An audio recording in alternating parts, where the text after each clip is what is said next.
ये अपना पेज 12, मार्च 30, 1917। अपने आप के विषय में कोई विचार न करने में एक सर्वश्रेष्ठ भव्यता है। अपने आप के बारे में कोई भी विचार न आए, इसमें बहुत जबरदस्त भव्यता है। आवश्यकताएं होने का अर्थ है दुर्बलता जताना। किसी चीज के लिए दावा करने का अर्थ है यह प्रमाणित करना कि वह चीज हमारे पास नहीं है। कामना करने का अर्थ है असमर्थ होना। यह हमारी सीमाओं को स्वीकार करना और उन पर विजय पाने में हमारी अक्षमता को स्वीकार करना है। यदि एक मानवोचित गर्व की दृष्टि से भी देखा जाए तो मनुष्य को इतना उदात्त होना चाहिए कि वह कामनाओं का परित्याग कर सके। जीवन से या उसे अनुप्राणित करने वाली परम चेतना से। अनुप्राणित करने का अर्थ ये हुआ कि आपका जो जीवन है, जैसे शरीर है उसको अनुप्राणित करता है प्राण। अगर प्राण नहीं हो तो शरीर आपका चल नहीं सकता। वैसे जीवन है, वास्तव में यदि उसके अंदर परम चेतना अपने आप को इन्फ्यूज न करे, उसके अंदर नहीं आए, तो जीवन सही मायनों में जीवन नहीं है। तो वाली परम चेतना से अपने लिए कुछ मांगना कितना अपमानजनक है। हमारे अपने लिए ये कितना अपमानजनक है और उन दिव्य माता के विरुद्ध कितना अज्ञान में अपराध है, क्योंकि सब कुछ हमारी पहुंच के भीतर है। केवल हमारी सत्ता की अहमबद्ध सीमाएं हमें समस्त विश्व को उतनी ही पूर्णता से और उतने ही ठोस रूप में आनंद लेने से रोकती हैं जितनी पूर्णता से हम हमारे अपने शरीर और उसके आसपास के परिवेश को धारण करते हैं। अब इसमें मेरा तो प्रश्न सबसे पहले ये है कि अपने आप के विषय में कोई विचार न करने में, मतलब आप अगर साधना की भी बात करो या कितनी भी बातें करो, कुल मिला के सारा विचार अपने ऊपर केंद्रित होता है। ये आप हर समय महसूस कर सकते हैं। ये एक कड़ी है। इसमें कोई पहला ही सेंटेंस ये कह रहे हैं अपने आप के विषय में कोई विचार न करने में एक सर्वश्रेष्ठ भव्यता है। नहीं तो सारा विचार अपने ऊपर ही केंद्रित रहता है। इस पैसेज से आप लोग क्या क्या समझ पाते हैं, क्योंकि ये डिस्कशन हो तो आप सबके लिए बहुत ही लाभकारी हो सकता है। तो इसमें आपको क्या क्या ग्रहण करने को मिलता है, शरद भाई आप क्या बोल सकते हैं इसमें? हाँ भाई, नमस्ते। ये तो हम, ये जो बोला आपने, ये अपने बारे में ही हम सोचते रहते हैं। ये तो हमारा साधारण जीवन से ही हो रहा है, लेकिन माता जी तो ये नहीं बोलते हैं। तो हमको वहां से ऊपर उठना पड़ेगा। मैंने इसका बारे में नहीं बोलता हूँ, खुद के बारे में बोलता हूँ। जब मैं जो भी करता हूँ, सब काम में अहम मैं करता हूँ। मैं नहीं हूँ तो नहीं होगा, मेरे द्वारा ही ये सब होता है। सब कुछ में मैं अहम ही पहले आ जाता है, और ये तो हम जानते हैं, फिर भी उसमें लगे रहते हैं, उसमें जुड़े रहते हैं। इसीलिए हमको थोड़ा बहुत और कोशिश करना पड़ेगा, और थोड़ा गंभीर से आगे बढ़ना पड़ेगा। ये मैं सोचता हूँ भाई। आपका वो जो है अभी पढ़ाई की, और दूसरे दूसरे कोई बोलना चाहते हो? ये पेज 12 के ऊपर है कि अपने हाँ आप हाँ, के ठीक। कोई विचार न करने में एक सर्वश्रेष्ठ भव्यता है। नहीं तो इससे कितना हम परेशान हैं सारे समय खुद के विचार से, कि ये हर समय हमको परेशान करता है और हम कोई कारण नहीं है परेशान होने का, तो भी अपने आप के विषय में जो विचार है सारे समय लगा रहता है, ये छोड़ता ही नहीं है। तो ये माँ की जो ए, प्रेयर है। हाँ जी। हम खुद के बारे में ही सोचते हैं, विचार करते हैं, लगे रहते हैं। इसीलिए तो बहुत विघ्न आता है, बहुत असुविधा असुविधा होता है, बहुत सारे तकलीफ भी आते हैं। हम नहीं सोच पाते हैं कि उनके छोड़ देने से कुछ भी हमारा पास बिगड़ने नहीं आएगा, तो कुछ भी असुविधा भी नहीं है। लेकिन सब कुछ हम जानकर भी अनजान बनते हैं। इसे ये जो सेंटेंस में मुझे तो ऐसे ही समझ में आ रहा है भाई। अगर कोई ऐसी चीज और कैसे करे, कोई इसका कुछ समझ में आता है कि सर्वश्रेष्ठ भव्यता ये अपने आप के बारे में विचार तक भी नहीं आए, खाली एकमात्र विचार कि माँ के चरण ही नजर आए हमको, और कोई दूसरा न करने का न कोई और काम, जो हो सो हो। एकमात्र वो जो है केंद्र अपना कि मेरा क्या होता है, ये विचार हमको आए ही नहीं। जो हमारी भेंट है माँ के चरणों में, उसको दूषित करता है अपने आप के बारे में विचार। ये तो आप महसूस करते ही होंगे। आपने सबने किसी न किसी क्षण के अंदर, अपने डीप क्षण के अंदर ये महसूस किया होगा कि ये वाली चीज जो है आपकी भेंट को अशुद्ध कर देती है, आपका अपने आप के ऊपर आया हुआ विचार। इसमें कोई कुछ कहना चाहेगा? और कोई बोलिए, और कोई। 6 मई से हमें अवश्य ही यह जानना चाहिए कि अपना जीवन और साथ ही अपनी मृत्यु भी कैसे दें, अपनी प्रसन्नता और साथ ही अपनी पीड़ा कैसे दें, कैसे हम सभी चीजों के लिए और सभी चीजों में हमारी सभी संभावनाओं की सिद्धि के दिव्य प्रदाता पर निर्भर करें। एकमात्र वही जो हम निर्णय कर सकते हैं कि हम सुखी होंगे या नहीं, कि हम जिएंगे या नहीं। हेलो। हाँ, जो यह निर्णय कर सकते हैं भाई, हम नहीं। एकमात्र वही जो यह निर्णय कर सकते हैं कि हम सुखी होंगे या नहीं। एकमात्र वही जो यह निर्णय कर सकते हैं कि हम सुखी होंगे या नहीं, कि हम जिएंगे या नहीं, कि हम सिद्धि में सहभागी होंगे या नहीं।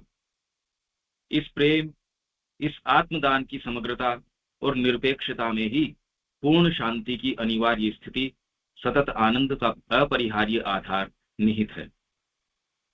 ये माँ की 6 मई की प्रार्थना हो गई।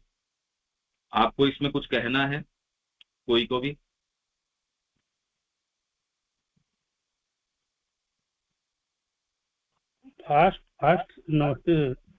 फर्स्ट सेंटेंस हमें अवश्य ही यह जानना चाहिए कि अपना जीवन साथ ही अपनी मृत्यु भी कैसे दें। कैसे दें भाई? हाँ, यही सारी चीजें। हाँ जी। मृत्यु को भी हम लोग उनको माँ को दे देंगे, यही बोल रहे हैं ये? सारी चीजें दे देंगे जो है सो। भाई जीवन और मृत्यु, सारी की सारी चीजें माँ जिस चेतना के अंदर है उसके अंदर। अभी तो वर्तमान के अंदर बाध्यताएं हैं सारी की सारी, बाद में कोई भी बाध्यता नहीं है। जीवन माँ को ऑफर है, आपकी मृत्यु माँ को ऑफर है। सारी चीज, प्रसन्नता, पीड़ा, सभी चीजें और सभी चीजों में हमारी सभी संभावनाओं की सिद्धि के दिव्य प्रदाता पर निर्भर करें, उनके ऊपर डिपेंड करें हर चीज के लिए। ये एक ऐसी चेतना है जिसका हमको कोई स्वाद है नहीं। ये दूर दूर तक सेंस नहीं है हमको कि माँ के ऊपर कैसे रिलाई किया जाना चाहिए। हम समर्पण की बात करते हैं, पर ये बहुत एक दूरस्थ सेंटेंस है, ये बहुत दूर है हमसे। एकमात्र वही जो यह निर्णय कर सकते हैं कि हम सुखी होंगे या नहीं, कि हम जिएंगे या नहीं, हमको जीना चाहिए या नहीं जीना चाहिए। यहाँ तो सारा इसी के ऊपर है भी, कैसे मेरी हेल्थ ठीक हो जाए, कैसे मेरा परिवार ठीक हो जाए, कैसे मेरा व्यापार ठीक हो जाए। माँ से प्रार्थना ये, मेरी नौकरी कैसे लग जाए। सरकारी नौकरी लग जाए तो बात ही क्या है, मैं कोई कंपनी के अंदर जॉब कैसे लग जाए। हमारी डिमांड्स तो देखो आप, कि हम सिद्धि में सहभागी होंगे या नहीं। यहाँ सिद्धि से भी कोई मतलब नहीं है। इस प्रेम, इस आत्मदान की समग्रता और निरपेक्षता में ही, मतलब कितने एब्सोल्यूट पूर्ण तरीके से आप ये दे सकते हो, में ही पूर्ण शांति की अनिवार्य स्थिति, सतत आनंद का अपरिहार्य आधार निहित है। उससे पहले आपको कोई सच्चा आनंद नहीं मिल सकता। आप अगर माँ को ये कोई कंडीशन लगाते हो, ये वाली चीज मेरे को मिल जानी चाहिए, वो अच्छी हो या बुरी हो, चाहे योग में सिद्धि ही क्यों न हो, माँ कहती है ये भी आपको मांगने की आवश्यकता नहीं है, आप तो अपने आप को दे दो माँ को, ये कह रहे हैं। ठीक है, आगे चलें, या कोई इसमें कुछ कहना चाहता है? है जी। ठीक है भाई, आगे चल दें। दिसंबर 28, 1928। एक ऐसी शक्ति है जिस पर कोई शासक अधिकार नहीं कर सकता। एक ऐसी प्रसन्नता है जो कोई पार्थिव सफलता नहीं ला सकती। पार्थिव सफलता का मतलब पृथ्वी के ऊपर कोई भी सफलता, कोई भी, कि मेरे को योग में ये वाली सिद्धि मिल गई, या मेरे को ये साम्राज्य मिल गया, या आपको जो सफलता आप माने, जो कोई भी, क्योंकि हर जने की सफलता के मानक अलग अलग हैं। तो आप जो भी किसी चीज को सफलता कहते हो, पर पृथ्वी पे कोई भी सफलता है, वो प्रसन्नता नहीं लेके आ सकती। वो ऐसी प्रसन्नता, कोई एक ऐसी दिव्य प्रसन्नता है, कोई एक ऐसी शक्ति है, एक ऐसा प्रकाश है जिस पर कोई बुद्धिमत्ता अधिकार नहीं कर सकती। कितनी भी आपके अंदर समझदारी हो, कितने भी ऊंचे वेद के आप ज्ञाता हो, तो भी वो प्रकाश इसके पकड़ में थोड़ी आता है। जगदम्बा है वो, तो उसकी क्रिया है, वो हमारे किसी भी मानसिक निरूपणों के पकड़ में कहाँ आ जाएगी। एक ऐसा ज्ञान है जिसे कोई भी दर्शन और कोई भी विज्ञान हस्तगत नहीं कर सकता। दर्शन, फिलोसॉफी, विज्ञान, आपके कोई भी साइंसेस, भौतिक विज्ञान की बात नहीं, साइकोलॉजिकल साइंसेस भी, आप में बड़े गहन विज्ञान के ज्ञान हैं, आप में बड़ी गहरी नॉलेज है, तो ये क्या कर लेंगे, कहाँ चले जाएंगे। एक ऐसा आनंद है जिसका आस्वादन किसी भी कामना की तुष्टि नहीं दे सकती। प्रेम के लिए एक ऐसी प्यास है जिसे कोई मानवीय संबंध तुष्ट नहीं कर सकता। प्रेम शब्द तो है ही नहीं। एक ऐसी शांति है जो हमें कहीं नहीं मिलती, यहाँ तक कि मृत्यु में भी नहीं। यह वह शक्ति, प्रसन्नता, प्रकाश, ज्ञान, आनंद, प्रेम और शांति है जो भागवत कृपा से प्रवाहित होते हैं। जब आप माँ के चरणों में अपना सारा वजन ले जाके उसको ऑफर कर देते हो, अभी तो जीवन बड़ा अच्छा लगता है, हम बड़े इससे प्रभावित हैं कि पता नहीं ये छूट जाएगा, पत्नी छूट जाएगी तो पता नहीं क्या होगा, परिवार छूट जाएगा तो पता नहीं क्या होगा। हम बात जरूर माँ की कर रहे हैं, पर एक आना भले ही माँ को दे रहे हैं, बाकी 15 आने तो आप देख लो किस किस चीज के अंदर दे रहे हो। और ये कोई आपकी और मेरी अलग अलग बात है नहीं। मैं अपने तरीके से ये चीज कर रहा हूँ, आप अपने तरीके से कर रहे हो, सारे के सारे अपने आत्मदान के अंदर पूरा उसको दे नहीं रहे, बचा रहे हैं। इसलिए भागवत कृपा और ये चीजें जितनी प्रवाहित हो रही हैं उतनी प्रवाहित हो रही हैं। तो ये 28 दिसंबर 1928। कोई सेंटेंस है इसमें जो आपके समझ में न आया हो? नहीं तो फिर आगे चलते हैं। आपके यदि कोई प्रश्न होगा तो रुकेंगे, किसी के भी कोई प्रैक्टिकल प्रश्न हो तो अपन कहीं भी रुक जाएंगे इसमें।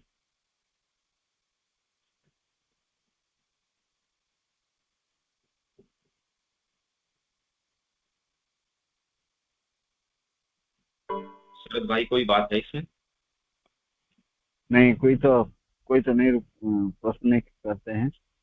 और आगे इसमें चलते हैं। साथ में आप अपना अपना अनुभव साथ में दिया कीजिए कि ये बात क्या है, क्यों हम ऐसा काम नहीं कर पा रहे, ये वाली बात है।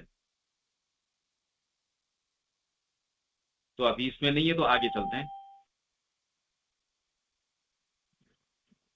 नवंबर 24, 1931। दर्शन, पंकज भाई, दर्शन और विज्ञान में फर्क क्या है भाई?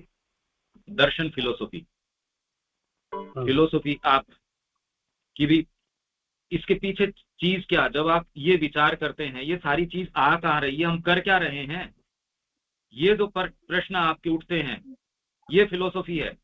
भारत के अंदर फिलोसॉफी जितनी भी रही वो इंट्यूशन के आधार पे रही।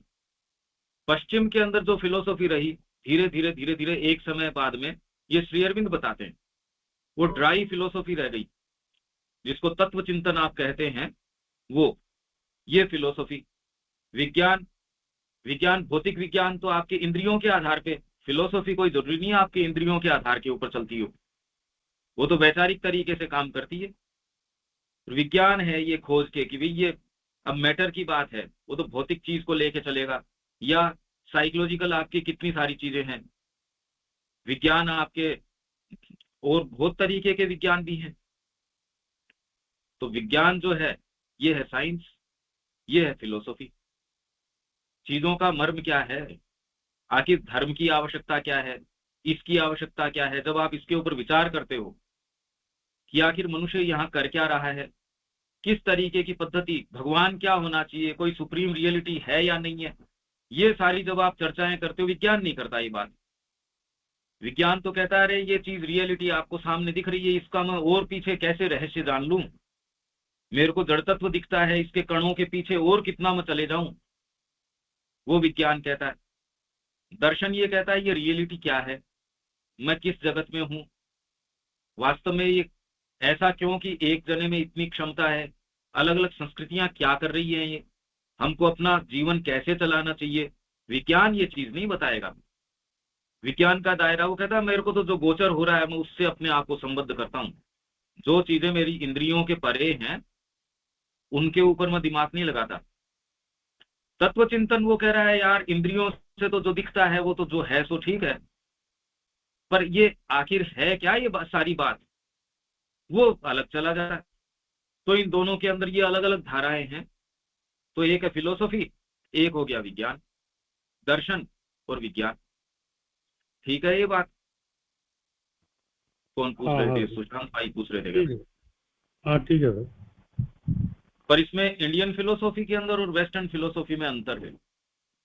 वो खाली ड्राई मेंटेलिटी है, शुष्क मानसिकता है वो, उसमें भारत की बात अलग है। इसमें तो सब जगह आत्मा की जो बात है वो उसके थ्रू एंड थ्रू, यहाँ कोई भी फिलोसॉफी है वो सूखी फिलोसॉफी, नीरस फिलोसॉफी नहीं है। आज भी आप उसको अपने जो है अनुभव में उतार सकते हो, कोई भी फिलोसॉफी। वहां की फिलोसॉफी ऐसी है, वो तो कुल मिला के मानसिक तरीके की है। ये कुछ ऐसी चीजें हैं, देखिए ये जब तक आपका पर्सनली इसमें आपने थोड़ा सा कल्टीवेट नहीं किया हो ये मुश्किल है।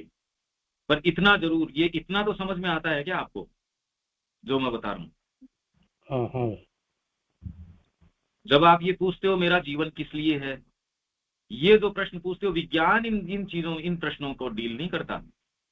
अरे तेरा जीवन जिस भी चीज के लिए, इसको और मैं सुखद कैसे बना दूं, उस प्रश्न में अब विज्ञान इसमें नहीं जाएगा। तू आया किस लिए धरती के ऊपर, वो प्रश्न नहीं। पर तेरे को मैं घर अच्छा बना दूंगा, फिर बाद में ये मेटल्स कैसे बने, ये प्रकृति किस तरीके से बनी, ये सारी बातें तो वो कोशिश करेगा एक्सप्लेन करने की, धरती ऐसे बनी, ये इसके अंदर एलिमेंट्स हैं वो ऐसे बने।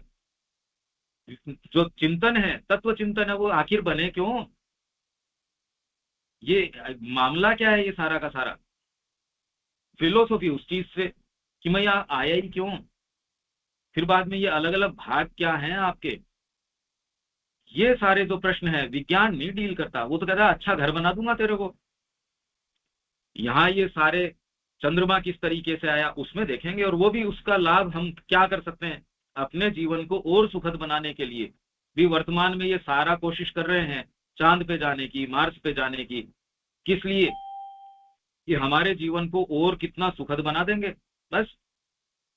और इनकी नजर उससे कोई विशेष आगे जा नहीं रही है।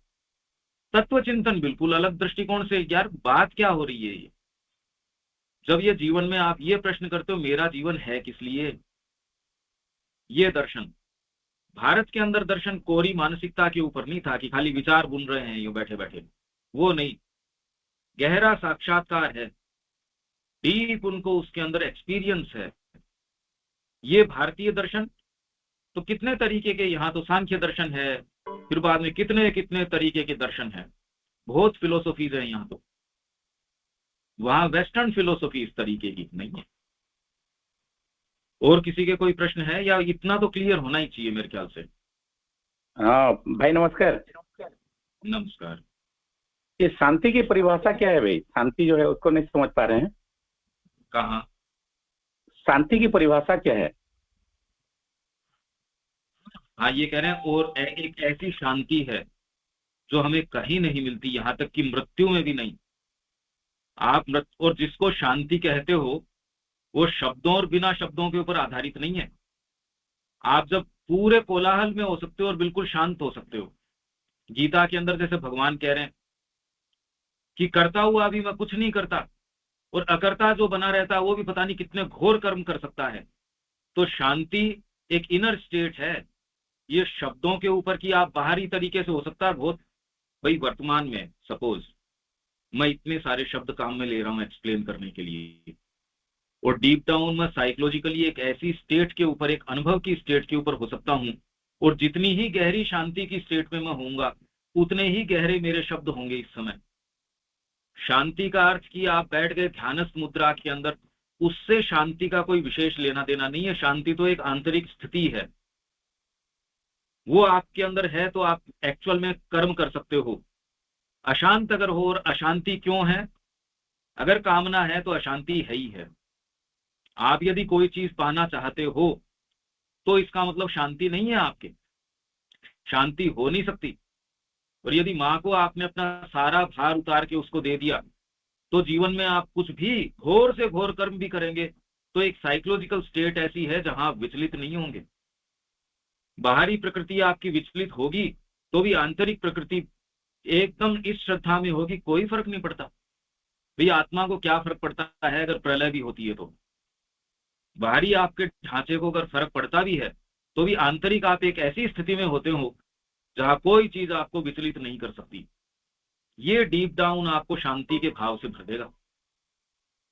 इसीलिए गीता के अंदर भगवान कहते हैं कुछ न करता हुआ भी सब कुछ करता है, और सब कुछ करते हुए भी कुछ नहीं करता।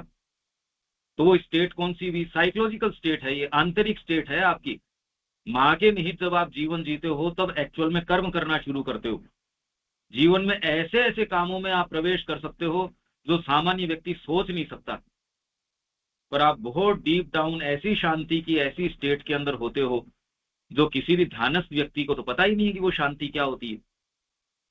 जिसको हम जनरली शांति कहते हैं कि वो ध्यान में है, इसमें है, वो तो बड़ी लिमिटेड, एक कंस्ट्रिक्टेड है, वो एक सीमा के अंदर है, उससे बाहर आएगा उसकी शांति भंग हो जाएगी। यहाँ एक आप ऐसी अवस्था के अंदर हो, आपकी शांति शून्य है, कोई छीन नहीं सकता। यहाँ तक कि मृत्यु में भी वो वाली बात नहीं है। तो आप समझो ये तो एक साइकोलॉजिकल स्टेट है, आपकी मनोवैज्ञानिक एक ऐसी अवस्था है। अगर आप में कामनाएं हैं, आप स्वयं कुछ पाना चाहते हो, चाहे योग में सिद्धि भी, तो शांति नहीं है। और डीप डाउन ये है कि माँ के निहित आपने अपना सर्वस्व उनको समर्पित कर दिया। इतनी डीप आप शांति के अंदर, क्योंकि ये किससे प्रभावित हो रही है? भागवत कृपा से। आ तो गई ना ये कि भागवत कृपा से ये प्रभावित हो रही है। तो इतना ये जो स्टेट जिसकी हम बात कर रहे हैं, इसको परिभाषित तो आप साइकोलॉजिकल स्टेट से, आपकी मनोवैज्ञानिक जो अवस्था है उससे आप परिभाषित कर सकते हो। ठीक है, ये बात आप में से किसने अभी ये बात पूछी थी?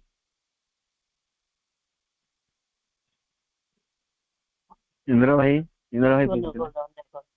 हाँ हाँ इंद्र भाई बहुत पहले सर बुझिएगा जी सर।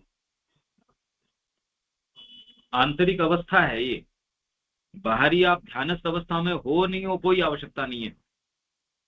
आप गहरे ध्यान की अवस्था में हो तो आपको मत, अगर उसी अवस्था में आप शांति रख सकते हो तब तो आप एक्चुअल कर्म क्या करोगे जीवन के अंदर? फिर तो कुरुक्षेत्र कैसे किया जाएगा? भगवान जो अर्जुन को जो कर्म करवा रहे हैं, अर्जुन तो पहले ही भागने के लिए तैयार था। फिर आप माँ के निहित कर्म क्या करोगे संसार के अंदर? आप सच्चा कर्म तभी कर सकते हो आंतरिक रूप से आप अविचलित हो, क्यों? आपको फर्क नहीं पड़ रहा। आप बाहरी तरीके से आपकी प्रकृति को तो फर्क पड़ेगा, आप खुश भी होगे, दुखी भी होगे, आप बड़े उत्साहित भी होंगे, निरुत्साहित भी होंगे, सारे काम होंगे आपके साथ, ये नहीं। पर ये अवस्था बड़ी डीप डाउन अवस्था है। मैं इसको जो है थोड़ा इंडिकेट यही करना चाह रहा हूं, आप इस माध्यम से कुछ कुछ इसको समझ पा रहे हैं अपनी बात को ही। इंद्रजीत जी। हाँ हाँ समझ रहे हैं सर, तो थोड़े थोड़े समझ रहे हैं सर जो बता रहे हैं आप। ठीक है, ये आंतरिक अवस्था है। अगर आपकी ये बाध्यता हो कि समाधि में ही आप शांति में हो, या जिस भी किसी इसी अवस्था में मैं शांति में हो सकता हूं, तो विश्व के अंदर कर्म कैसे करेंगे? माँ के निहित फिर कर्म नहीं कर सकेंगे। तो शांति तो एक गहरी एक ऐसी अवस्था है, उस पर तो आप खड़े होते हैं। और माँ के लिए कार्य करते हैं, तब सच्चा आप कार्य कर सकते हैं। ठीक है, ये 24 नवंबर 1931। हे मेरे प्रभु, मेरे मधुर स्वामी, इसमें ऐसा है कि आप इस प्रार्थना के साथ साथ अब और कितना स्वयं भी आप गहरा जा सकते हैं। ये प्रार्थना आप स्वयं भी बोलने का प्रयास कीजिए अपने यहाँ, अपने स्थान पे, कि हे मेरे प्रभु, मेरे मधुर स्वामी, तेरे कार्य की संसिद्धि के लिए मैं जड़ पदार्थ की अथाह गहराइयों में डूब गई। ये माँ कह रही है, अपने परात्पर या दिव्य स्वरूप में माँ जो है, और यहाँ जगदम्बा हमारे बीच में आ गई, तो किसके लिए? तेरे कार्य की संसिद्धि के लिए। माँ ने अगर ये कार्य भार अपने ऊपर ले लिया कि मैं जड़ पदार्थ की अथाह गहराइयों में डूब गई हूं, मैंने अपनी अंगुली से मिथ्यात्व और निश्चेतना की भयावहता को छुआ है, मैं विस्मृति और चरम अंधकार के मूल स्थान तक पहुंच गई हूं, जिसको आप अचेतन निश्चेतन, ये जो नीचे के स्तर हैं, माँ कह रही है वहां तक मैं चली गई। परंतु मेरे हृदय में दिव्य स्मृति थी, मेरे हृदय से ऐसी पुकार उठी जो तेरे पास पहुंच सकती थी। प्रभु, प्रभु, हर जगह तेरे शत्रु विजयी होते दिखते हैं। मिथ्यात्व जगत का राजा है, तेरे बिना जीवन मृत्यु है, एक सतत नरक है। संदेह ने आशा का स्थान हड़प लिया है और विद्रोह ने आत्मनिवेदन को धकेल कर बाहर कर दिया है। विद्रोह ने आत्मनिवेदन, आप अपने आप को निवेदित करते हो यूं कि लो माँ, मेरे को आप अपने प्रयोग में लीजिए। तो विद्रोह ने आत्मनिवेदन को धकेल कर बाहर कर दिया है। श्रद्धा क्लांत हो चुकी है, थक चुकी है श्रद्धा। कृतज्ञता का जन्म नहीं हुआ है। अंध आवेगों, प्राणघाती वृत्तियों और अपराधी दुर्बलता ने तेरे प्रेम के मधुर विधान को ढक दिया है और उसे दबा दिया है। प्रभु, क्या तू अपने शत्रुओं को प्रभावी होने देगा? मिथ्यात्व और कुरूपता और दुख कष्ट को जीतने देगा? प्रभु, विजय की आज्ञा दे और विजय प्राप्त होगी। मैं जानती हूं कि हम अयोग्य हैं, मैं जानती हूं कि संसार अभी तैयार नहीं है, परंतु तेरी कृपा में पूर्ण श्रद्धा के साथ मैं तुझे पुकारती हूं और मैं जानती हूं कि तेरी कृपा रक्षा करेगी। अब ये जबरदस्त प्रार्थना है। इसमें तो आप लोगों से मेरा तो यही प्रश्न है कि जब माँ ये कहती है कि यहाँ क्या कह रही है, प्राणघाती वृत्तियों और अपराधी दुर्बलता ने तेरे प्रेम के मधुर विधान को ढक दिया और उसे दबा दिया है। प्रभु, क्या तू अपने शत्रुओं को प्रभावी होने देगा? मिथ्यात्व और कुरूपता और दुख कष्ट को जीतने देगा? तो इसमें से आप में से कितने हैं जो माँ के पक्ष में आके खड़े होके ये कहेंगे, नहीं माँ, हम आपके साथ हैं, हम अपने सारी चीज को एक किनारे रख के और आपके निहित पूर्ण रूप से जीवन जीने का संकल्प करते हैं? क्या आप में से कोई ये एस्पिरेशन रखता है कि मेरा और कोई दूसरी चीज इसके बीच में, मेरा जो आत्मनिवेदन है उसके मार्ग में नहीं आ सकता? और ये विजय के लिए मैं आपका एक योद्धा हूं। शरद भाई, ये पुकार उठती है, हम सब की ये एकजुट पुकार उठनी चाहिए। हाँ भाई, ये अब बताइए, हम एकजुट होके ऐसे ये पुकार देंगे माँ को, माँ के पास जाएगा एकजुट ये होके। संकल्प तो हम सबको करना ही चाहिए। क्या सारे इसमें एकजुट हैं? क्या अपना अपना संकल्प आप बताइए कि क्या आप ये संकल्प करते हैं? शरद भाई, आप बोलो पहले तो। हाँ भैया, ये कह रही है कि माँ मेरा जो तो संकल्प है। शत्रु हैं, माँ के हाँ कार्य के हाँ शत्रु हैं, वो विजयी होते नजर आ रहे हैं। और उसके अंदर शत्रु और कोई बाहरी नहीं है। आपकी आसक्ति आपके परिवार के प्रति, आपके कुशल क्षेम के प्रति, मेरी सिक्योरिटी, मेरी जॉब, मेरी ये सारे के सारे माँ के कार्य में शत्रु हैं। तो क्या आप ये संकल्प लेने तैयार हैं कि माँ, मैं पूर्ण रूप से आपका हूं, जो होगा सो देखी जाएगी? क्या आप इस संकल्प के लिए तैयार हैं? क्या भाई, अपना अपना संकल्प आप जितने भी हैं वो बता दीजिए। मैं तो अगले बार भी ये बताया था कि हमने ये जानते हैं, लेकिन पूर्ण रूप से संकल्पित नहीं हो सकते हैं। वो छोड़ थोड़े दीजिए, थोड़े आप तो माँ को ये बोलिए कि मैं पूर्ण रूप से आपका हूँ, बस आप तो ये संकल्प करो, फिर माँ के ऊपर छोड़ दो बात को। माँ के ऊपर छोड़ नहीं सकता हूँ। हमारा ये पकड़ के रखता हूँ और बात में बोलता हूँ, संकल्प तो सच्चा जुबान में कीजिए बोलता हूँ। शरद भाई, संकल्प हाँ तो बोलिए। करने में कहाँ दिक्कत है, संकल्प तो सच्चा करो। अभी संकल्प में ही अगर हाँ कच्चाई है तो बताइए कोई मूलभूत काम हम कैसे कर पाएंगे? कोई नहीं। हाँ भाई, ठीक है, ठीक। और अपनी सही अपनी बोलिए। बात आप कहिए, क्या हम इसके लिए तैयार हैं? इससे आपको पता चल जाएगा कि हम माँ को कितना गिवन है या किस चीज को कितना दिए हुए हैं। इसीलिए माँ का प्रकाश आता नहीं।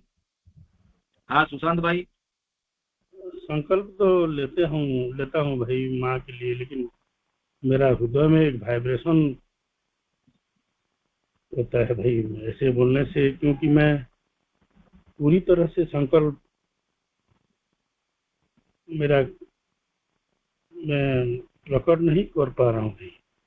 क्या हो रहा है भाई? संकल्प तो लिया हूँ माँ के लिए, सब माँ के चरणों में सब कुछ रख के करूंगा, सब मेरा संकल्प जीवन। बहुत पावरफुल चीज होती है। एक बार अंतरात्मा आके आपकी बाहरी प्रकृति के ऊपर अगर ये संकल्प दर्ज कर देगी कि माँ मैं आपका हूँ, आपकी पूरी प्रकृति को माँ अपने हाथ में ले लेगी। पर आप ये पाएंगे कि संकल्प में कहीं ना कहीं हिचकिचाहट होगी। इसीलिए मैं ये देखना चाह रहा हूँ, और यही तो मूलभूत समस्या आ रही है। हाँ जी, आप एक एक अपना आप बता दीजिए, इसमें और कोई क्या कहना चाहता है?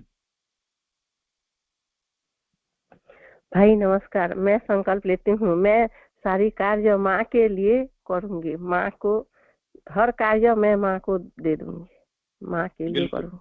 बिल्कुल नमस्कार। बिल्कुल। अंतरात्मा की तो यही बात है। और अगर ये संकल्प आत्मा से आता है, वो आपकी बाहरी प्रकृति को लेके एकदम चला जाएगा। और कोई कुछ कहना चाहता है इसमें? अंदर से संकल्प लेना चाहिए भैया। ऐसा नमस्ते भैया। वो तो अपनी अपनी बात है उसमें तो आप जबरदस्ती थोड़ी कर दोगे किसी के साथ हाँ जी। हाँ भाई नमस्ते। पंकज भाई नमस्कार। नमस्ते। संकल्प तो होता है भाई, मैं तो करती हूँ, रोज सुबह उठ के भी करती हूँ और रात को सोने के पहले भी करती हूँ। लेकिन बीच में जो दिन भर इतना व्याघात, इतना बाधा आती है उसमें, तो कर्म करने के टाइम जो माँ का कर्म करती हूँ, माँ के लिए करती हूँ, माँ के लिए खाती हूँ, जो सोच आता है इसमें तो टपक पड़ती है, जैसे बाधा सब टपक पड़ते हैं। जो घर का बोलिए कि जो कामना वासना जो भी चले आते हैं ऊपर में, जैसे जितना भी हम रोक पाता नहीं, तो कैसे करूं भैया? आप तो संकल्प और गहराई से लेते रहो, बस और गहराई से संकल्प लेते रहो। मतलब गहराई से, पूरी गहराई से आया नहीं, वो आने के बाद तो फिर ये वाली बात रहती नहीं। आप तो ये माँ से प्रार्थना करते हो, माँ मेरे इससे कैसे भी इससे पीछा छुटाइए, मेरी और चीजों से पीछा छुटाइए। मैं आपके बिना रह नहीं सकता, और आपके बिना मेरे को कोई दूसरी चीज नजर नहीं आती। कितनी सुंदर बात है अगर माँ के लिए हम ये कर पाए तो। इसीलिए मैं चाह रहा हूँ, और हम लोग तो एक ऐसा ग्रुप है जो सब में ये अभिप्सा है माँ के लिए। बाहरी चीजें हमको कितना लाचार कर रही हैं, आप ये देखिए, कितना हमको मजबूर कर रही हैं। ये बड़ी हमारे आत्मा के लिए शर्मिंदगी की बात है अगर आप ये महसूस करें तो। आत्मा यहाँ माँ को अपने आप को देने के लिए, उनके कार्य को यहाँ संसिद्ध करने के लिए आई है, और उसके अंदर हम कहाँ छोटी छोटी चीजों के अंदर आत्मा को लज्जित करने की बात है ये। आत्मा इन सारी चीजों को मुक्त होके माँ के चरणों में जाके उनके कार्य की संसिद्धि में लग जानी चाहिए। ये भाव यदि आ जाएगा, ये संकल्प यदि सच्चा आ जाएगा, आपका जीवन अपने लिए और आपके जो भी चारों तरफ के लोग हैं उनके लिए बहुत कीमती बन जाएगा। अभी तो जीवन के कोई मायने ही नहीं है। अभी खुद को भी कई बार अच्छा नहीं लगता ये हम कर क्या रहे हैं। और आप इस बात से सारे एग्री करेंगे, आप सब इस बात से सहमत है अपनी अभिप्सा के अंदर की भी ऐसी ही बात है। बहुत गहरी पीड़ा होती है भीतर से। क्यों शरद भाई, ये तो सारों के साथ ही होगी मेरे ख्याल से, यहाँ बैठे हैं उनके साथ। हाँ ये सब बोलेंगे अब। हाँ बोले, कोई बोल। हाँ जी सुप्रभा जी। इतना अनुतप्त भी होती हूँ भैया। पहले बड़े इतना तो आता है, रोना आता है, माँ के चरण में चल के रोना आता है, मैं क्या कर रही हूँ, क्या समझती हूँ सब, फिर कर नहीं पाती क्यों। बहुत कुछ माने जैसे बोलते हैं ना आप, रोना आता है, जैसे हमें आत्मघाती, जैसे मैं माँ के पास में, जैसे माँ के प्रति रोज मैं क्या बोलूं भैया, मुझे तो आता नहीं, खाली समर्पण करते, मैं माँ, मैं आपका हूँ। के अंदर एक चीज है कि आप अब अपने 8-10 दिन का 20 दिन का यहाँ का प्रोग्राम बनाइए, एक एक दो दो जना आना शुरू कीजिए। काफी लंबा टाइम हो गया, जैसे क्लास हमने कितना लंबा, आप यहाँ आए थे उसके बाद में लगातार मैं लगा रहा, तब जाके अपनी फरवरी के आसपास ये शायद शुरू हुई थी। वैसे ही अब आपको ये आग्रह है कि आप में से समय निकाल के, क्योंकि अगर ये समय भी नहीं निकाल पाओगे तो फिर कभी आपके जीवन में समय नहीं निकल पाएगा। आप समय निकाल के यहाँ आ जाइए। एक बार आपको लगेगा आपके उस जो जीवन है उसका जो आपको नियम जैसा लगता है, उसको तोड़ना आपको लगेगा कैसे तोड़ पाएंगे, पर एक बार यदि आप संकल्प कर लेंगे तो आपकी ये धीरे धीरे आप पूरे ग्रुप की तैयारी, 1 जना 2 जना जो भी आना चाहे आप आना शुरू कीजिए। और बैठने के लिए नहीं, आप यहाँ एक्चुअल में कर्म करने के लिए, सीखने के लिए, अपने आप को तैयार करने के लिए। हम सारे के सारे उम्र के एक ऐसे पड़ाव के ऊपर हैं, अब किस चीज का इंतजार कर रहे हैं, क्या खोने का हमको डर है, आप क्या खो देंगे। तो अपने आप को बिल्कुल उछाल के माँ की गोद में छोड़ क्यों नहीं देते। उसकी तैयारी के लिए अब ये है कि अब आप मेरे से ये वायदा कीजिए, एक एक करके, चाहे अपने समय से कर लीजिए, कि आप में से कौन आना, लाइन से आना शुरू कीजिए, यहाँ सीखिए अपने जीवन को कैसे मैं माँ के निहित। जैसे ही आपने एक बार कदम उठाया, वैसे ही निश्चित जानिए कि कई जो आपके दायरे हैं, कई आपके डोरियां हैं जो बांधे हुए हैं आपके, वो टूट जाएंगी, आपको मुक्ति मिल जाएगी, आप बड़ा फ्री महसूस करेंगे और इस वातावरण का आपको सपोर्ट मिलेगा। तो इसमें आप अपना अपना समय निकाल के यहाँ आना शुरू कीजिए, और कोई दूसरा इसका उपाय नहीं है। क्योंकि वर्तमान आपका जो जिस तरीके का ढांचा है, खाली मां श्री अरविंद के शब्द हैं जो आपको थोड़ा बहुत जीवन प्रदान करते हैं, उसके अलावा तो आपका जो सेटअप है वो तो आपको हेल्प नहीं कर रहा। आपका पारिवारिक जीवन है, सामाजिक जीवन है, आप जितनी एस्पिरेशन करते हैं उसकी तो वो पूरा आपको सोख के रिक्त कर देता है, वो सारा खींच लेता है आपका। तो इसलिए आप में से जो भी सीरियस हैं, आप आना शुरू कीजिए, धीरे धीरे अपने आत्मा की तैयारी कीजिए, और इसका कोई दूसरा तरीका नहीं है। शरद भाई। हाँ भाई ठीक है। हाँ भाई ठीक है, अब जो बोलते हैं, क्योंकि हमारा जो जीवनचर्या है वो जितना भी कोशिश करने से, वो सुप्रभापा जैसे बोलते हैं, सबका बात बोलते हैं, हम सब रोज माँ के लिए, माँ के समर्पित होते हैं, लेकिन जब अपने काम में जुटे जाते हैं सब कुछ भूल जाते हैं। इसीलिए आप जो बोलते हैं वहाँ जाने के लिए मिनिमम एक 15 से 20 दिन नहीं होने से नहीं होगा। हम तो ये जो पहले बार गए थे, जैसे ही घूम के आए, घूमने से नहीं होगा, कुछ होने के लिए, कुछ पाने के लिए, ग्रहण करने के लिए ही जाना पड़ेगा उधर। और मैं भी आपको तो बोल दिया हूँ, हम दोनों जाएंगे, पति पत्नी जाएंगे। उनका तो वो जो आपका औसत अभी भी आप वहां से भेज रहे हैं, वो असर दे रहा है, कुछ कुछ हो रहा है। हम अभी तो गर्मी है, गर्मी के बाद जाएंगे, दोनों जाएंगे, 2 महीने मिनिमम, ये 1 महीने के लिए जाएंगे। आपके ग्रुप के अंदर आप सब लोग तय कर लीजिए, आप चाहे बाद में आओ, कोई भी आप में से आप आना शुरू कीजिए। ये जो एक बीच का लिंक बनने का काम है, कि आपके यहाँ से कोई न कोई हमेशा ही आता जाता रहे, और यहाँ काम भी करो, उसमें क्या बात है।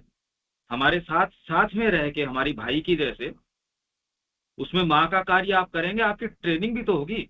आप कोई छोटे छोटे प्रोफेशन में, उसमें भी आपकी ट्रेनिंग तो होती है। कोई बैंक में है, कोई किस में है, तो उसके ट्रेनिंग के लिए भी इतने दिन ट्रेनिंग के लिए गए। तो यदि ये जीवन जीना चाहते हो तो उसकी ट्रेनिंग के लिए समय निकाल के आ जाओ। 1 जना 2 जना 3 जना, कोई 4 जनों का ग्रुप बनाना चाहता है, 4 जने आ जाओ। आप सीखिए बारीकी से। माँ श्री अरविंद के जो जो साहित्य है उसके अंदर प्रवेश होगा, जीवन के एक्चुअल मायने क्या है, क्योंकि इतनी सी देर के अंदर चर्चा नहीं हो सकती। ये जो हमारा अभी जो इंटरेक्शन है ये बहुत छोटा होता है, और इसके अंदर भी मैं ये चाहूंगा कि आप थोड़ा सा सारे पहले अपने समय से आ जाएं, तैयारी करके आ जाएं, जिससे कि ये चर्चा और आपके जीवन को प्रभावित करे और तैयार हो पाए आप इसके अंदर। ये थोड़ा सा और बच रहा है, मैं ये पढ़ देता हूं। इस प्रकार मेरी प्रार्थना तीव्रता से तेरी ओर ऊपर उठी, और रसातल की गहराइयों में से मैंने तेरे तेजो में वैभव में तुझे देखा। तू प्रकट हुआ और तूने मुझसे कहा, हिम्मत मत खो, दृढ़ बनी रहो, आश्वस्त रहो, मैं आता हूं। ये एक प्रार्थना और पढ़ने से अपना प्रार्थना और ध्यान का जो वॉल्यूम है ये हो जाएगा। 23 अक्टूबर 1937। उन लोगों के लिए प्रार्थना जो भगवान की सेवा करना चाहते हैं। ये आप अपने पास भी रख सकते हैं, इसके साथ साथ बोल भी सकते हैं, और रोज इसको जितनी गहराई से बोलना चाहें उतनी गहराई से। तेरी जय हो हे भगवान, जो हर बाधा पर विजय प्राप्त करता है। वर दे कि हमारे अंदर कुछ भी तेरे कार्य में बाधा न बने। वर दे कि कोई भी चीज तेरी अभिव्यक्ति में रुकावट न डाले।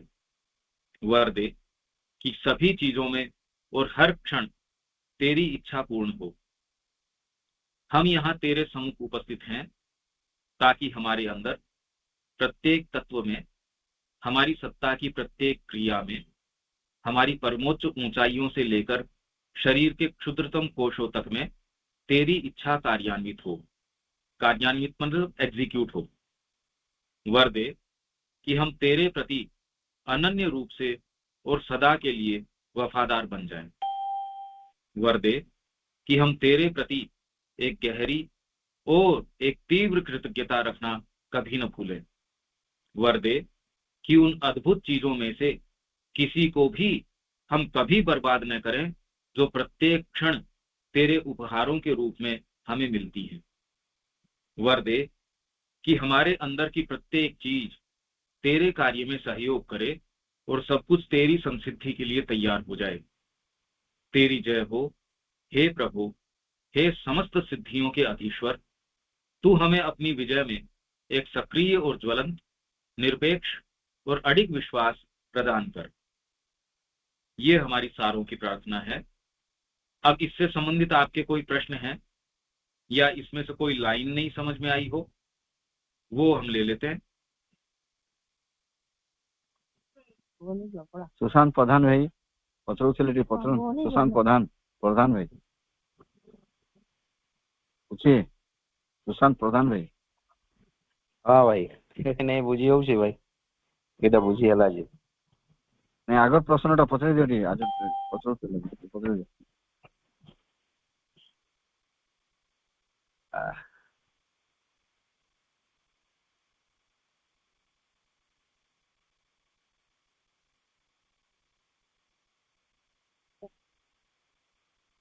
ये तो माँ जो बोलते हैं हम सबके लिए बोल रहे हैं, बर्थडे ये सब करना, ये सब हमारा जीवन में प्रकटित हो। तो ये हम रोज इसको बोलने से भी कुछ फायदा होगा क्या? ऐसे ही बोलने से, जैसे हम प्रेयर बोलते हैं। निश्चित फायदा होगा।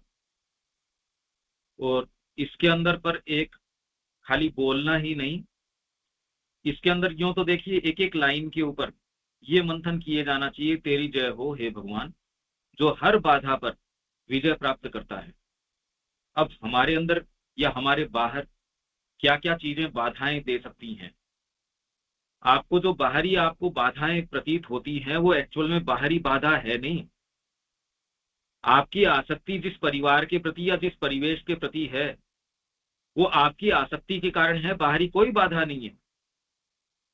इसलिए बाधा, आपको पहले ये बाधा कौन सी होगी, पहले तो इस पे आप चिंतन कीजिए। फिर वर दे कि हमारे अंदर कुछ भी तेरे कार्य में बाधा न बने।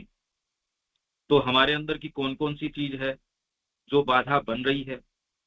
अगर आप सिंसियर होंगे और आप इनके अंदर धीरे धीरे अपने जीवन के ऊपर दृष्टिपात करेंगे, इन प्रश्नों का आपको उत्तर जरूर मिलेगा। आप अपने आप को देख पाएंगे, आपकी सारी क्रियाओं का आप देख पाएंगे। पहली स्टेज यही है कि आप देख पाएं। अभी हम देख नहीं पा रहे। फिर वर दे कि कोई भी चीज तेरी अभिव्यक्ति में रुकावट न डाले। अभी एक तो तैयारी नहीं है भाई, अभिव्यक्ति के लिए इंस्ट्रूमेंट पहले तैयार तो हो। अभी नेसेसरी, जैसे अब ये जितने विचार हैं, ये तो माँ की चलो बिल्कुल सीधी सीधी आपको लगता है हम समझ रहे हैं, पर बहुत डीप ये सारी की सारी प्रेयर्स हैं। अब श्री अरबिंदो का जहां लिटरेचर है वो तो आपने देखा, वो तो टच करने की कोई स्थिति नहीं है। लोग उसके ऊपर चर्चा परिचर्चा जरूर करते हैं, पर उसके लिए इंस्ट्रूमेंट, अब आपने जैसे यहाँ देखा योग समन्वय पे हमने चर्चा करी, जिन मुद्दों को हमने टच किया, तैयारी नहीं है उन बातों की। जब आप जीवन में उसको जी ही नहीं रहे तो उससे संबंधित जो प्रश्न है उनके उत्तर आपको कहां से मिल जाएंगे। तो आपने साहित्य पढ़ के आप सोचे मैंने साधना कर ली, साधना साहित्य पढ़ के थोड़ी होती है। इसलिए लोग कहते हैं हमने योग समन्वय पढ़ लिया, हमने लाइफ डिवाइन पढ़ लिया, हमने सावित्री पढ़ ली, और तू करता क्या जीवन में? जी मैं तो उसी जीवन के अंदर, उसी अपना जो दायरा है उसी के अंदर चक्कर काटता हूं। तो फिर तूने श्री अरविंद का क्या पढ़ लिया? अगर तू उसी दायरे के अंदर चक्कर काटता है तो फिर तो तूने कुछ नहीं पढ़ा। तो ये सारे के सारे जितनी भी लाइनें हैं, आप धीरे धीरे धीरे धीरे आप गहराई में जाइए। एक एक शब्द को हमने आज जितना भी पढ़ा है, ये आप उसको वहीं मत छोड़ दीजिए। और इसके अंदर दूसरा, आपके पास श्री अरविंद का जो साहित्य अंग्रेजी के अंदर है, हिंदी में अब श्री अरविंद का, माताजी का तो साहित्य संचयन आ ही गया, श्री अरविंद का भी छपने में आ रहा है। उसके बाद उसके ऊपर जो स्टडी सेशन सुबह 6 से 7 पूरे तो वो सुबह मेरे होते हैं, आप अपने समय से उसको सुन सकते हैं। आपकी तैयारी होगी, उसमें नहीं अभिव्यक्ति नहीं हो पाएगी। अगर आप अपने आप को तैयारी नहीं करते, आपके पास समय है उसमें, यदि आप अपने आप को तैयार नहीं करते, श्री अरविंद की वाणी को नहीं समझते और उसको प्रैक्टिकल टर्म्स पे नहीं समझते, तो फिर उसके लिए कोई दूसरा थोड़ी दोषी है।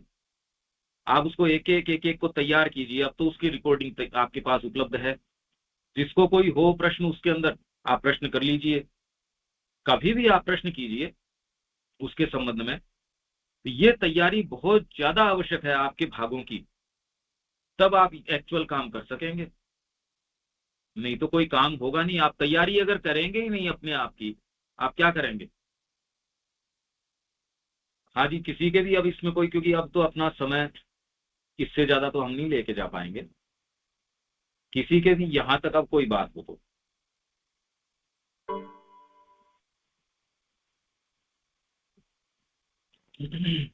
पंकज भाई नमस्ते। हम सब बोलते हैं कि हम माँ के संतान है, लेकिन हमारे अनुष्ठान में क्यों विश्वास पैदा नहीं कर पाते हैं? एक आदमी को हम अविश्वास में लेते हैं, किसी के ऊपर विश्वास हमारा नहीं होता, क्यों भाई? हाँ, वो अभी आपकी भौतिक प्रकृति को ये कन्विक्शन आया नहीं कि जो हम पढ़ते हैं ऐसा करा जा सकता है क्या जीवन के अंदर। इसीलिए मैंने आपको कहा कि समय निकाल के यहाँ आ जाओ और फिर उन क्रियाओं को देखो कि ये माँ के अलावा ये क्रियाएं कोई सामान्य तरीके से की नहीं जा सकती। ये तो जो लोग यहाँ आए उन्होंने देखा ही है कि एकमात्र माँ की कृपा इस सारी चीज को सस्टेन कर रही है। कोई भौतिक रिसोर्स, भौतिक संसाधन इस चीज को नहीं चला रहे।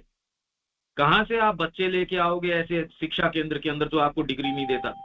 कहाँ से आप ऐसे पेरेंट्स को लेके आओगे? सरकार जिस तरीके के चारों तरफ आजकल नियम बना रही है, अब ऐसी संस्था चल पाएगी? नहीं चल पाएगी। जो माँ के आप लोग सारे भक्त हैं वो बच्चे नहीं देना चाहेंगे, अब बच्चे आएंगे कहाँ से? ऐसी संस्था चलेगी कहाँ से? अब ये तो एक मूल प्रश्न है ही। तो ऐसे के अंदर ऐसे शिक्षा केंद्र को चलाना जहां आप कोई पैसे कमाने के लिए जा नहीं रहे, आप कोई ऐसी एक्टिविटी कर नहीं रहे कि क्या ये किया जा सकता है, तो यदि उसका प्रत्यक्ष प्रमाण है तो आपकी भौतिक प्रकृति ये तो देख पाएगी, आंखों को तो दिख ही जाएगा हाँ हो सकता है, तो आप में विश्वास जागृत हो जाएगा, हाँ भी होता तो है। आपके पास कुछ तो प्रमाण होगा तो आप अपने आप को समझा पाएंगे हाँ ऐसा हो सकता है। इसीलिए मैं कह रहा हूं आप आइए भाई। उस समय तो एक कैंप के हिसाब से आए थे, अब ये आप आते हैं तो उसमें आप एक एक बारीकी से चीजों को देख सकेंगे, आप प्रश्न कर सकेंगे, आप साथ रहेंगे तो क्रियाओं को, एक्टिविटीज को देख सकेंगे, शिक्षा को देख सकेंगे, सारी यहाँ कैसे सारी चीजें होती वो देख सकेंगे। 1-2 महीना रहने के लिए मैंने इजाजत मिलेगा क्या भाई? बिल्कुल मिलेगा, क्यों नहीं मिलेगा, उसी चीज जुलाई के माह लिए है में, ये जुलाई आप तो। महीने में हाँ, जाने आ के लिए जाइए, बिल्कुल। और उसके अंदर आपकी कि मैं यहाँ माँ के लिए ये कार्य करता हूँ, और उसमें आपको प्रैक्टिकल भी आनंद आएगा। नहीं तो कई लोगों हाँ का ये होता है, यार काम तो आप बताते नहीं। जैसे यहाँ कुछ लोग आए थे तो उस समय तो क्या काम बताते, अब उस समय तो इतना टाइम ही नहीं था। तो हाँ हमारे साथ साथ कंधे से कंधा मिला के माँ की सेवा करो, भाई, और जरूर इसमें जाएंगे सीखो कैसे। भाई तैयारी करो ना अपनी, इसकी तैयारी की आवश्यकता है। भाई। और इसके जो गंभीर जो इश्यूज हैं कि इस जीवन के, आपको बाहरी तरीके से जब देखते हो एक तरीके का, जब आश्रम में आप रहते हो तो उसमें इश्यूज क्या होते हैं वो आप नजदीक से देख पाएंगे, प्रश्न कर पाएंगे, समझ पाएंगे। धीरे धीरे आपको गहराई में आप उतर पाएंगे इसमें। ठीक है, और किसी के कोई बात इसके अंदर?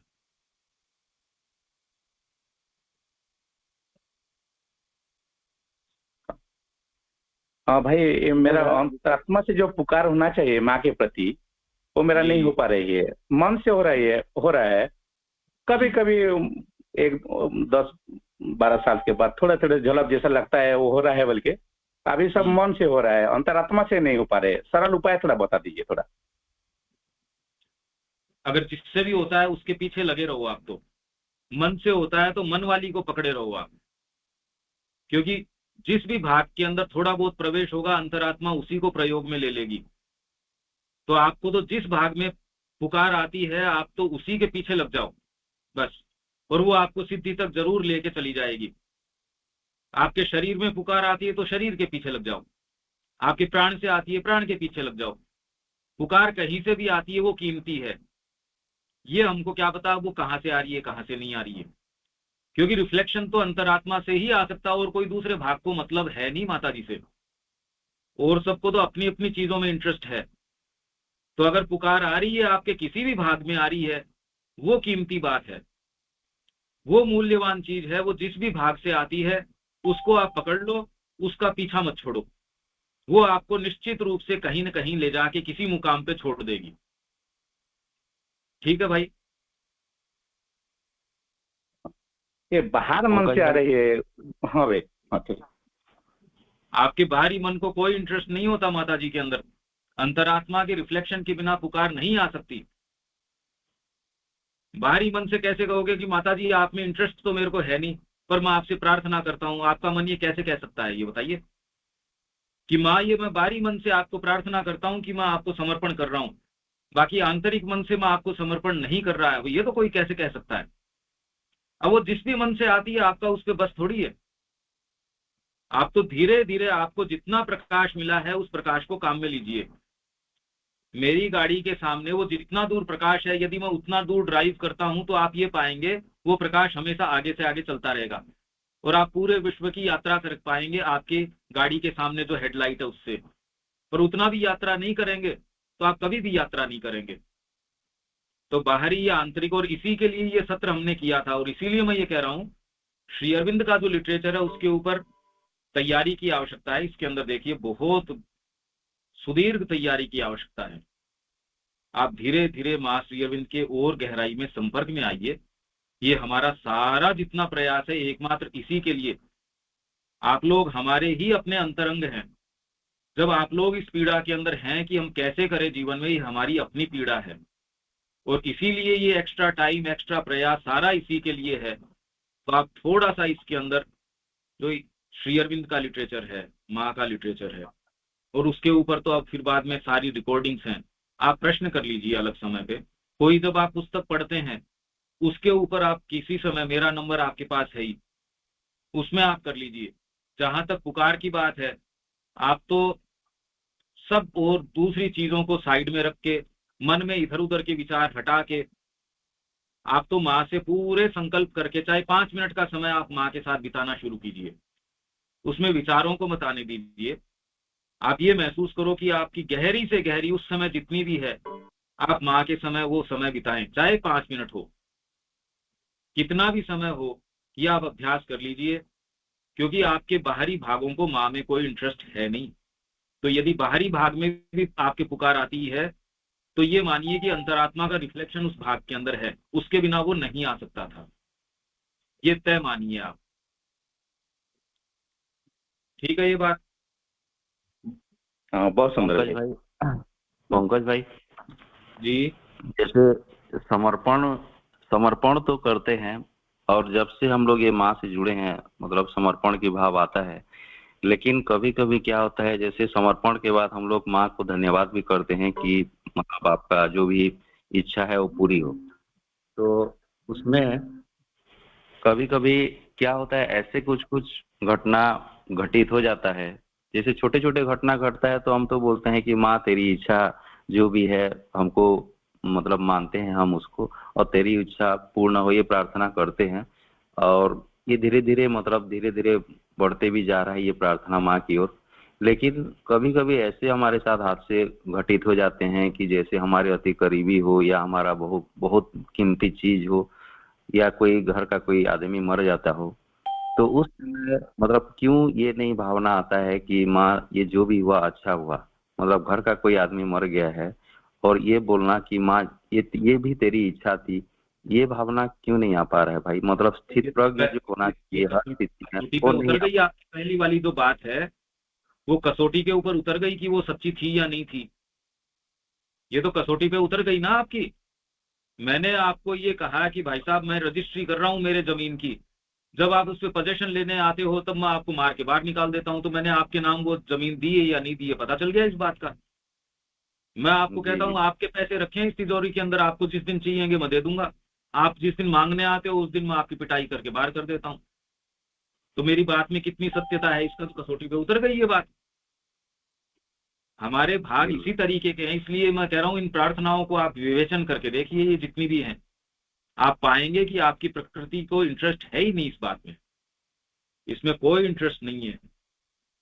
क्या एक समय ऐसा आएगा जैसे ऐसे घटना में भी मतलब आदमी या हम लोग मतलब वो नहीं संभव। होगा, इन सिंसियर आदमियों का कभी कुछ नहीं होगा 1000 जन्मों में भी। मैं आपकी जी बात नहीं कर रहा हूँ, पर हाँ इनसिंसियरिटी जहाँ है वहाँ चाहे 1000 जन्म ले लो और ऐसी प्रार्थनाएं करते रहो, 1000 जन्म में भी नहीं होगा, कुछ नहीं होगा इस चीज से। इसलिए एक जो है भागवत के ऊपर सारे दिन व्याख्यान करता है वो अपना भी उद्धार नहीं कर सकता, और वही जो व्यक्ति कितना भी पाप योनि है, गीता ये कह रही है पाप योनि भी है, अगर उसमें ये संकल्प आ गया कि माँ ही एकमात्र उसके चरण वरेण्य है, उनकी तरफ मैं जाऊंगा, वो तुरंत साधु मानने योग्य है। ये तो आत्मा का आविर्भाव है, बाहरी प्रक्रिया नहीं है। और यूं ही अगर बाहरी चीज है इसीलिए तो कुछ हो नहीं रहा हमारे जीवन में, यही तो प्रॉब्लम है। आप ठीक कह रहे हो ये। ये हो रहा है भाई। हाँ, ये तो 1000 जन्म ले लो चाहे कुछ नहीं होने वाला है, कुछ नहीं होगा। इससे बाहर निकलना है हमको। हाँ, ये अगर अंतरात्मा में पुकार है कि भाई मैं इससे माँ इससे रक्षा कीजिए, तो माँ जरूर रक्षा करेगी, निश्चित करेगी। वो तो आपकी सिंसियरिटी के ऊपर डिपेंड करता है सारी चीज। अगर ये आपके अंदर थोड़ी सी भी गहराई से ये बात आती है, तकलीफ अगर आपको होती है ये क्या जीवन है, तो निकल जाएंगे। नहीं बोलते रहो चाहे 1000 जन्मों तक बोलते रहो, क्या फर्क पड़ता है? कुछ नहीं फर्क पड़ता। यहाँ हम विराम देते हैं, पर आपकी बातें बहुत सुंदर हैं। हम सब ये संकल्प लेते हैं, कम से कम आज के दिन तो रात को सोने से पहले ये संकल्प लेके सोइए कि हम माँ के ही हैं, जो हो सो हो देखा जाएगा, पर हम माँ मेरी सारी चीज तेरी है ये कहने में क्यों संकोच करते हो। यहाँ विराम हमको देना पड़ेगा, ठीक है? हाँ भाई, धन्यवाद पंकज भाई, सबकी ओर से नमस्ते। नमस्ते भाई, भैया। नमस्ते। नमस्ते नमस्ते। जय श्री नमस्कार राम। जी, नमस्कार। नमस्ते। नमस्ते भाई। नमस्ते।